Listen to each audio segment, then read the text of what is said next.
Mark of the Thief by Jennifer Nielsen. Chapter 35. Valerius took me back to Crispus and Aurelia, insisting I spend the rest of the afternoon practicing. Knowing how little time was left now, I gave it the best I had, but my thoughts were too much on Kayla. I'd often wondered about her since she flew away, but in my mind I had always seen her nestled atop a pile of gold, or flying over the skies of Rome, or swooping in for a hunt. She was a creation of the gods, so I had thought it was only natural that she could have healed that wound herself. "What did Valerius say to you back there?" Aurelia had asked me at least 10 times since I'd returned. I had told them my battle with Radolf would happen soon, but nothing about a Horatio's role in it, or about Kayla. Aurelia placed a hand on my arm, right where the infected wound had been only hours ago. "You don't have to fight Radolf. Just run. Leave Rome on your own." "I agree," Crispus said. "My father is persuasive, but he can't force you to do this." "The Empire knows what I can do. Do you really think they'll just let me go? I don't want to be hunted for the rest of my life." "At least you'll be alive." Aurelia's face fell. "If you lose, or if I win," I shrugged. "Either way, I get Radolf's voice out of my head." Crispus nodded as a simple smile spread across his face. I wasn't sure if he was encouraged by my words, or trying to be the one who encouraged me. "If you win, the Emperor will reward you with freedom." "And your father will find my sister," I finished. "He promised me that." Aurelia clapped her hands together. "Then let's get back to work. Good things are coming for you, Nick. I can feel that." I was glad she could, because once we returned to practice, I still felt nothing except for concern for Kayla. Even though we worked into the evening, my progress was barely noticeable. I could get the bullet to warm simply by thinking about the proper emotion, but not enough to produce any magic. And nothing Crispus or Aurelia did or said brought up any actual emotions. Nothing was stronger than my worry for Kayla, and no amount of magic would change that. Unless it could. As we trekked back to Crispus's home, I casually asked him where the Appian Way was. He didn't know about Kayla, so the question shouldn't have aroused any suspicion. "Why are you asking?" Aurelia wanted to know. Of course she would be the suspicious one. "Valerius simply mentioned it in passing. I was only curious." Crispus pointed out the direction. Then, as we continued walking, he said, "Almost 300 years ago, there was a rebellion by a slave named Spartacus, who had once been a gladiator. At the time, a third of the city was slaves, so the rebellion was obviously a considerable problem. The fighting lasted for 2 years, and Spartacus had many victories, until he brought his armies to the Appian Way. Rome called in its armies from outside the city and advanced those that were here. Spartacus was trapped. Shortly after his final defeat, 6,000 slaves were executed along that road. If you ask me, they got what they deserved." "That's a terrible thing to say," Aurelia scolded. "And did you even think about who Nick is?" Crispus stopped and faced me. "I'm sorry. No, I didn't.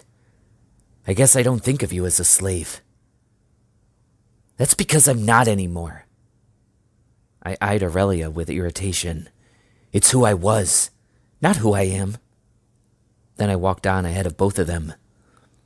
She tried to apologize that evening at supper, but my mind was elsewhere, so our conversation didn't get very far. There was a fine spread of food, but I barely ate any of it, and excused myself early, pleading exhaustion.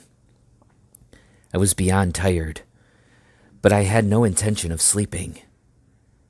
Once the house had quieted down, I was going to find Kayla. Since the others believed me to already be asleep, I was left alone for the night. I waited until there were no more footsteps outside, and then carefully opened my door. I crept through the atrium toward the entrance hall. Because of its weight, the main door made a little noise when I opened it, and then, without a sound, I stepped out onto the road. Having been so cautious, it was foolish of me to yelp so loudly when Crispus darted at me from one side and Aurelia from the other. Truthfully, I did more than yelp. I nearly fainted from surprise. Once I recovered, I scowled. "What are you two doing out here?" "A fine question coming from the person sneaking out," Aurelia retorted. I started walking away. I wasn't sneaking out, just leaving, which I have every right to do. I'll be back by morning. They caught up to me and continued walking on either side. "We're coming with you," Crispus said. "You don't even know where I'm going." "It's not the hardest thing to figure out," Aurelia shrugged. "Valerius told us about Kayla. He said you seemed upset. Why didn't you tell us, Nick?" I stopped and drew in a deep breath. "I don't know. Maybe I should have." "Come this way." Crispus turned off the road, back to his property. "We have a wagon waiting." My knees locked. I wasn't willing to follow him just yet. "To the baths of the Apathan Way? Nowhere else?" Crispus smiled. "You assume everything I say is either a trick or a trap. What kind of life have you led?" "Let's just say there's a reason I think that way." Then I paused and started walking again. "Thank you for this. I don't know if I could have found it in the dark." We climbed into the back of the wagon, and the driver steered the horse away. Crispus pointed to some sacks inside the wagon. "It's meat," he said. "I had them filled with as much as we had available. Your griffin might need to eat something." "Thank you again." The more Crispus and his father did for me, the greater my debt to them. I figured they must know more than I did about how hard it would be to defeat Radolf. They wanted to build up that debt while they could. At my side, Aurelia took my hand and gave it a squeeze. "I understand why you have to do this," she said. "That griffin saved your life. You want to say goodbye." "Her name is Kayla," I said, "and I'm not coming to say goodbye." Chapter 36. The drive to the baths was longer than I had anticipated. On foot, it would have taken more than half the night to get there, and that didn't even include the likelihood I would have gotten lost. For that alone, I was grateful to Crispus. Once the baths came into sight, I warned Crispus to have the driver let us off at a distance. "From what I understand, Kayla hasn't eaten for several days. In an ordinary meeting, she'd have no love for your horses, but especially not tonight." He nodded and ordered the driver to stop where we were. That left us each hauling a sack of meat the rest of the way to see the baths. With the bright moon above us, I was able to clearly see the red brick building, and the sight was astonishing. The entire structure was so wide that I had to crane my head to see it from one end to the other, and every side seemed to be lined with long rows of arches. Crispus said these were his mother's favorite baths, and that sometimes she would spend entire days here. "Just bathing?" I asked. "No, of course not." The smile on his face revealed his constant astonishment of how little I knew. It would have been insulting, except I was just as ignorant of the world as he suspected. Maybe more. "There are places to exercise, socialize in the gardens, or get a massage, and there are places to shop in the daytime. This one even has 2 libraries." I chuckled. I never thought about the baths as places to read. Well, she still might spend most of her time in the water. My mother might be the cleanest woman ever to roam the earth. We all laughed, and yet a part of me wondered about the kind of life. I hadn't been above ground for this long since I was sold to the mines, and even watching the sun from its first light to sunset was a strange luxury. The idea that a person could spend an entire day doing nothing but lounging beside a pool, with nothing required of them, was completely foreign. Crispus nudged my side.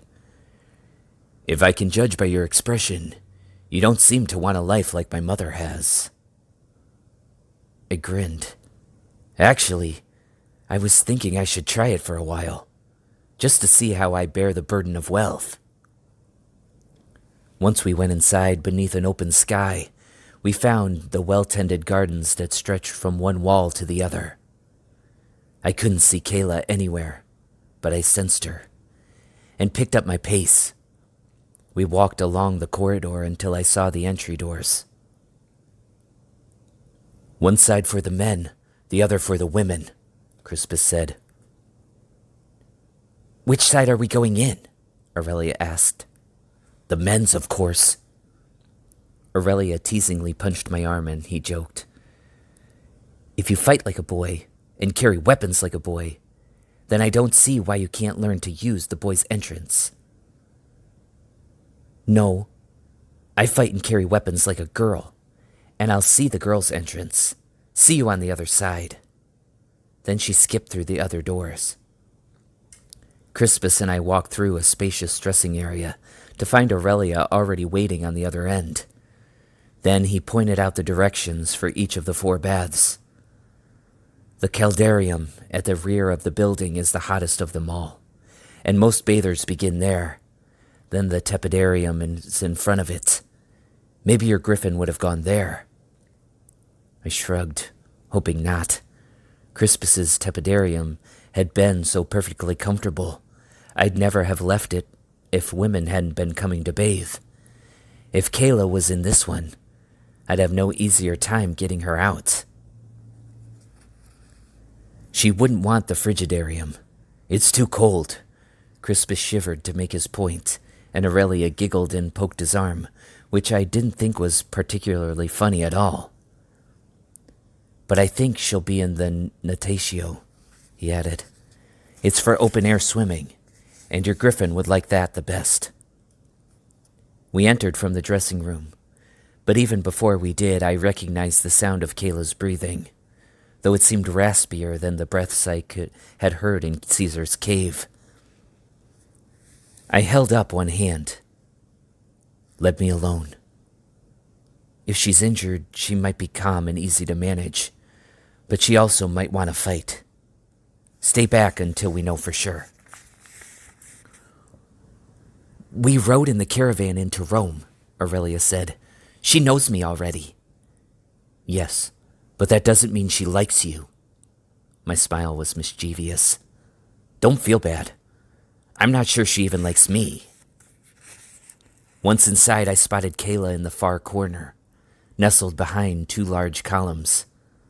I called her name, and saw one of her long triangular ears perk up. But she didn't raise her head. Not a good sign. Because of the large pool between us, it was necessary to walk the long way around to get to her. I went to the right, and about halfway there noticed the nugget of gold she had taken with her from the Venatio, dropped on the marble floor like cheap fill rock. If she had abandoned this so casually, then things were more serious than I had thought. I called to her again, and this time she cawed softly, painfully. She was trying to move enough to greet me, but not succeeding. I'm so sorry, I said once I was closer. I didn't know you were hurt this bad. I lowered the sack of meat right in front of her, but after a sniff she showed no interest in it. So I ran my fingers across her feathers the way she had seemed to enjoy it before. Once I reached her wing, I understood how bad things were. The spear from the bestiarius had broken the wing. Either that or it had injured the wing, and once I had forced her to fly us out of the amphitheater, that had finished breaking it. I would have apologized again, but it seemed senseless at this point. I knelt beside her and removed the bulla from around my neck and placed it against her wing. It glowed brighter in the moonlight and felt heavier too. I hoped if the bulla connected me to her, it would transfer the healing powers better. Because of the seriousness of Kayla's wound, I would have to rely even more upon the divine star, which Radolf could detect, and it made my heart pound. But this had to be done. All that mattered was Kayla. Pushing aside the nerves that were stirring inside me, I set the bulla directly over her wound. She flinched from the pressure, but had no strength to move away. I whispered another apology for the pain it caused, but I would likely have only one opportunity, and I wanted every chance to do it right. Just as I had done earlier that day, I focused on the magic to heal. It came easier this time, wrapping itself around both Kayla and me, and I thought about Radolf's words, that magic was a muscle, and using it made it stronger. Having practiced all day in the vineyards, I definitely felt the added strength, and knew I would need it now. I concentrated on the flow of magic, letting it fill every pore in me, giving it more life with every breath I drew in, and pushing it deeper into my core with every exhale. When it had built up inside me, I willed it to move from my hand, through the bulla, and into Kayla's wing. If it healed the infection in my arm, it could heal her as well. I only needed enough strength to outlast her injury. Kayla trilled nervously as she felt the magic and even shuffled a bit, but my hand stayed in its place. With my other, I stroked her neck, hoping to keep her calm. "This is too big for you, Nick." There had never been any doubt that Radolf's voice would come again, only how long it would take for him to find me. It drizzled through my veins like ice, and I shivered. "Go away," I muttered. "Leave while you can. I'll come for you soon." He chuckled, which diverted my attention until Kayla shifted again. I poured more of myself into her, not only magic, but my gratitude for having twice saved my life, and my sorrow that all I had done in return was endanger hers. For the first time, I began to understand the magic, not just use it. Magic itself was an emotion, and like the strongest emotions, it could build or destroy. Right now it was doing both, building her and destroying me. My arm began shaking, and I leaned my weight into her to support it. Even as she was gaining strength, I was losing it, and it was becoming harder to keep her wing from fluttering out of my hands. "Not yet," I whispered to her. "Not yet, Kayla." "You saved the beast that gave you the mark," Radolf said in my head. "How interesting. I wasn't so kind to the unicorn that scratched me." He laughed. "Actually, it gave me the scratch while I was killing it. I don't think it ever intended to share its magic." I tried to ignore that, tried to shut out from my mind the thought of how Radolf could possibly have harmed a creature of the gods. My body was feeling heavier, as if my limbs had turned to lead. The magic continued stirring inside me, but I didn't think I was generating anything new. Breathing was harder, thinking was slower, and I couldn't feel the mark on my shoulder any longer. Actually, I couldn't feel much of anything. I was a fading sunset. Kayla cawed, a stronger cry now, and this time she was fluttering her wing. She pushed my hand out of her way and rose to her feet. Whether she intended it or not, she knocked me to the ground, and I was in no condition to get up again. "Nick!" Aurelia's footsteps pounded across the cement, and then she grabbed me beneath my shoulders and dragged me farther from Kayla. I wasn't worried about that. Kayla wouldn't step on me. Or at least not deliberately. Once we were clear, Aurelia knelt beside me and asked how I was. I heard her, but not really. It sounded like she was in another room. Without answering, I closed my eyes and tried to find myself again. It felt as if everything I was had vanished, like rainwater into a thirsty earth. "Healing her costs too much," Radolf said. "Your body can't hold such powerful magic." "He's shaking!" Aurelia brushed my hair back from my forehead. "Nick, look at me!" "This girl is special to you," Radolf said. "I feel the beat of your heart when she is near." "For the last time, get out of my head!" I yelled. Then I forced myself to sit up, to put some distance between Aurelia and me. Waves of dizziness enveloped me, but through the fog I heard Kayla eating the meat I had brought her. Whatever was happening to me didn't matter. She would be all right. "Those baths are some of the finest in all of Rome," Radolf said. "You've done the Empire a service by ridding them of a dangerous griffin. I will tell the Emperor of your kindness." "Do that," I muttered. "Then I'll tell him about your plans for the Empire." "What's going on?" Aurelia asked. "It's Radolf, isn't it?" "I do have great plans. After I get that bulla," he said. "You took what was mine, Nick." "It was Caesar's, never yours."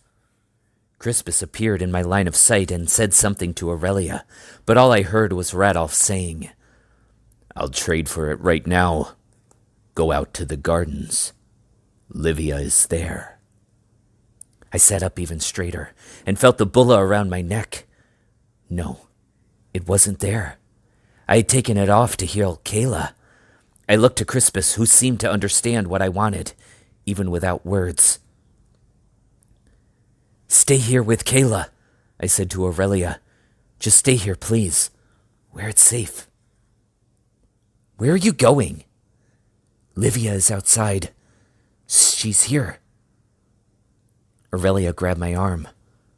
"Radolf's lying. You must know that." I pulled my arm away and turned to her. "Of course he is. But I still have to find out for sure, don't I?" Aurelia sighed. "Be safe, Nick. I'm not wrong about this."